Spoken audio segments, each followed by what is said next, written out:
Sicuramente è stata una partita di livello, è chiaro che l'andamento della partita per chi l'ha vista abbiamo creato tante palle gol, forse in assoluto la migliore per intensità e per azione, per sviluppo, per le occasioni create, secondo me è la migliore partita che abbiamo disputato in casa, è normale che poi vincerla negli ultimi minuti c'è stata tanta sofferenza, però quello che era importante, come hai detto tu, era vincere.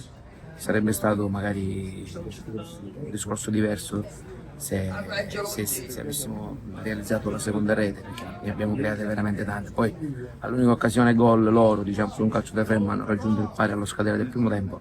Sicuramente a livello psicologico è pesato, però i ragazzi devo in modo particolare elogiarli perché fino alla fine non hanno perso la testa, hanno tentato in tutti i modi di agguantare il 2-1, ci siamo riusciti alla fine. Questo è un grandissimo segnale di grandissima personalità, perciò è un segnale che ci deve dare ancora più entusiasmo e già da domani, perché domani siamo qui al campo, perché giochiamo sabato e dobbiamo iniziare a preparare la prossima partita. Sicuramente ci godiamo questa vittoria, ma non faremo in tempo che già da domani penseremo alla prossima. Questa è la sesta vittoria consecutiva rispetto al girone d'andata e siamo a +3 perché lì avevamo perso. Cioè, sicuramente un Gela diverso, un Gela che per atteggiamento, per qualità, per voglia è un Gela che esce sicuramente dal mercato più rinforzato. È normale che, come hai detto tu, non era facile perché subire quell'1-1 sicuramente è stata una mazzata nella testa dei ragazzi. Sono andato a fine primo tempo, li ho tranquillizzati perché li vedevo, gli ho detto che la partita l'avremmo vinta.